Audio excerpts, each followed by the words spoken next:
The beginning of the study of magnetism can be traced back to Egypt. Also, we find the Greeks used it, and among the Greeks and early Egyptians, we have the first understanding of the nature of magnetism. It was used principally in healing. It was well known to Pythagoras, who gave us considerable information on the subject, which was promptly forgotten by everybody else. Then we have little knowledge of it, except through the Arabs. The Chinese were aware of it because of the discovery of the mariner's compass.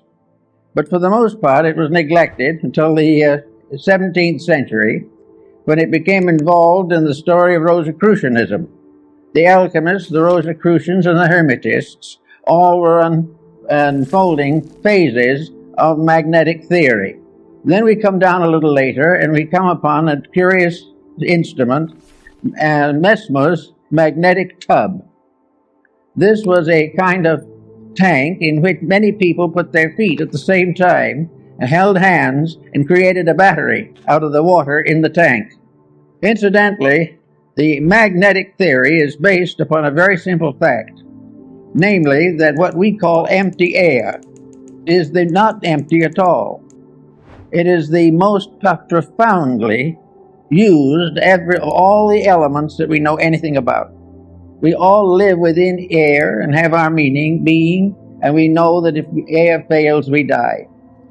But what we do not realize is that air is not just some oxygen or helium or something of this nature.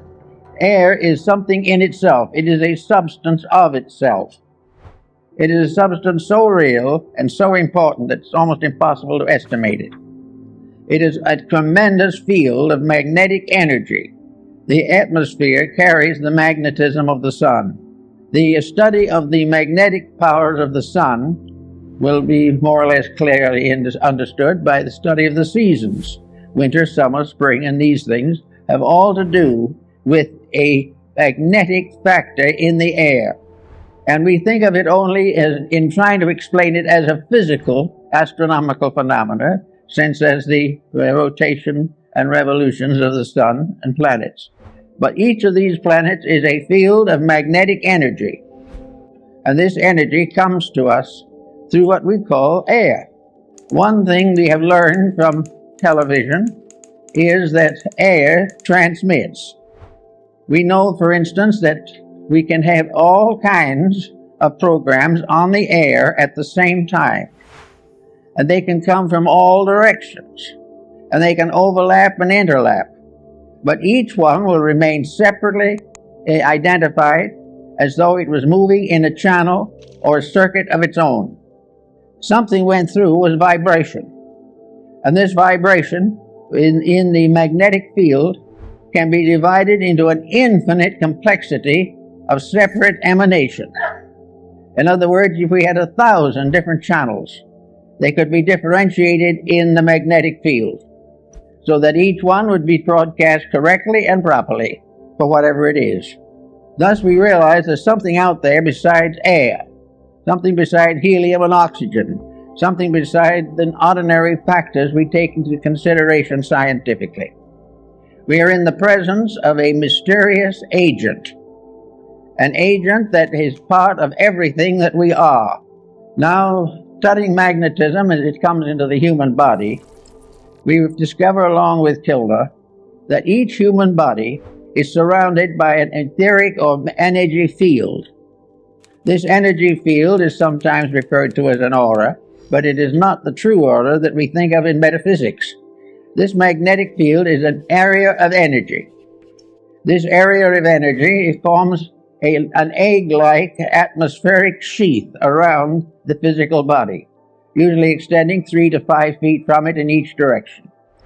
This energy field is the basis of virtue, because this energy field depends for its reality, its serviceability, and its protecting power to mood, emotion, thought, and the attitudes of the person around which this magnetic field is gathered.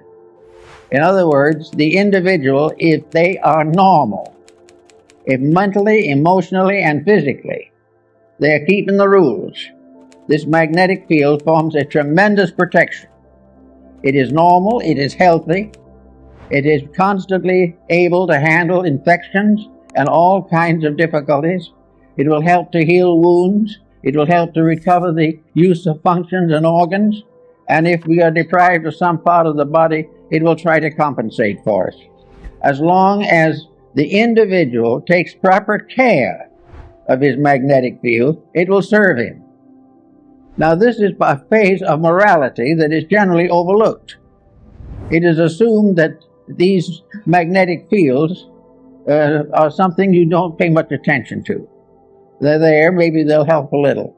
But the truth of the matter is that practically the whole survival of the individual depends upon maintaining the integrity of this flow of energy into the magnetic field. This energy comes from the sun. It comes through a mysterious energy tube in the magnetic field. It enters the individual through the crown of the head. It disseminates through the entire body, and it's excreted back again through the lower centers of the body and is recleansed by the solar energy. This is a kind of a little private tank or capsule of life that we are all carrying about with us all the time. Now, the problem of morality in this is very definite. The moment we break rules, we damage that magnetic flow. We have got to keep the laws of nature, and these in turn are the laws of God, or the magnetic field fails. It can fail because of physical intemperances, which reduce its integrity and reduce its power. It can be wasted in riotous living, which is a common cause these days. It can be variously destroyed by moods, by attitudes, by fears, by complexes. It can be destroyed or damaged by alcohol, drugs, narcotics, all kinds of things. But if this field is damaged, it immediately reacts into health. It damages the individual's vitality. It makes him more easily subject to contagions and infections, and it definitely shortens the life expectancy. Now, we think of the magnetic field as surrounding the entire structure of the body, as Kilner shows in his work on the human atmosphere, and Babbitt also in his study of the atom. This, however, is only a phase of it. Each part of the body has a magnetic field. Each unit within the individual has its survival in a unit of energy. And this unit of energy is present in the smallest subdivision of imaginable space. It is in the tiniest atom. There is no such a thing as a dead particle in the universe. Even if it is killed by something, the very disintegrating process is a symbol of life energy. Therefore, we are confronted with the natural problem of realizing that virtue is to keep the law of the energy field. Now, the law of the energy field, just by coincidence, is also the law of integrity. The energy field is what establishes right and wrong. The energy field tells us that to lose our disposition and temper fit is wrong. To use various negative, destructive attitudes is wrong. To compromise the principles of right living is wrong. To think badly, to feel unpleasantly, to be engaged in any action or concept which is contrary to the common good damages the magnetic field and therefore is wrong. Selfishness injures that field. Every vice we know, the breaking of any of the 10 Commandments and a number of other rules results in damage to that field. It has nothing to do with nation. It has nothing to do with the ordinary concepts of codes, because the final code itself is based upon the life principle in each part of the human constitution. So we have each little cell has its own moral responsibilities. The stomach has its own magnetic field. The stomach is not simply an organ. It is an organism. It is a living thing within the human body. The same is true of the heart, the brain, the glandular structure, all the organs, the intestines, all the motor system, the nervous system, the endocrine system. These are all entities. They are entities of magnetic unities. They are part of living organisms that are cooperating together for the common good. To abuse one is to damage all. To neglect one is to neglect all. Each of these organs has its own field in the body, and all these fields together constitute the grand magnetic field that surrounds the complete person. Now we go inside of this for a moment to see what we're dealing with. So we go back to Pythagoras, who was very timely in that. He tells us that in Egypt there was a temple in which therapy was the result of this contemplation of symmetrical geometric solids. In other words, the images of therapy were mathematical cubes, octagons, and various forms, dodecahedrons, each one placed upon a kind of altar or pedestal for the contemplation of the sufferer. All were symmetric geometric solids, perfect and complete in structure. To look upon them was therapeutic, because to look upon them accepted their energy as a reality in our lives. Now, these stone solids apparently were not alive. They only gave the impression of value, but actually they were alive. Every form in nature, natural or artificial, has a magnetic field. From the tiniest atom to the greatest galaxy, the magnetic fields are present, and the rules of each of them must be obeyed. Now, if an individual looking at a geometric solid sees in it a perfect proportion, this realization enters into the subconscious life of the person. The imagery of that solid is sent into the consciousness in the form of a benevolent magnetic center. It means that the individual is seeing a harmony, is seeing something in perfect order and perfect correctness. And in visualizing it, wherever we see perfection, it improves ourselves. Wherever we accept discord as inevitable, it injures ourselves. Everywhere looking around us in nature, we see that all natural things are benevolent. It is only when these are abused, mostly by humanity, that these benevolences are lost. So we find that we live in a universe in which everything is in harmony if we are. Now we can say, of course, that somebody else might be out of harmony, and this could injure us. Actually, it's not quite true. The magnetic field which protects us against any negative magnetic field that does not arise within ourselves. We are not contaminated by other people, unless by our very conscious weakness, or our intellectual weakness, or our emotional weakness, we surrender our integrity to the attitudes of other people. If we commit misdemeanors of one kind or another, we are responsible by the effect of these mistakes on our own magnetic field. Now, the magnetic field not only covers this type of thing, but it covers elimination, the intestinal walls. All of this type of thing is damaged, as we know, by hysteria, by various moods. The individual becomes ill because of a bad disposition. Now we consider this to be just symbol of something that happens that way, but it is not. The individual who is sickened by dispositional fault is sickened because he has damaged the magnetic field of some essential part of his own nature. If he has damaged the magnetic field of his digestive system, he will have dyspepsia. And if the dyspepsia lasts long enough, and the magnetic field is sickened long enough, then enduring chronic ailments can set in. No individual actually is infected entirely from himself, but never completely without himself. All of these unities of fact must be in harmony. Now, in the Rosicrucian philosophy, we had alchemy, the transmutation of various phases of life. Alchemy was a transformation and a transmutation of energies, and these energies are essentially the same ones that we have in magnetism.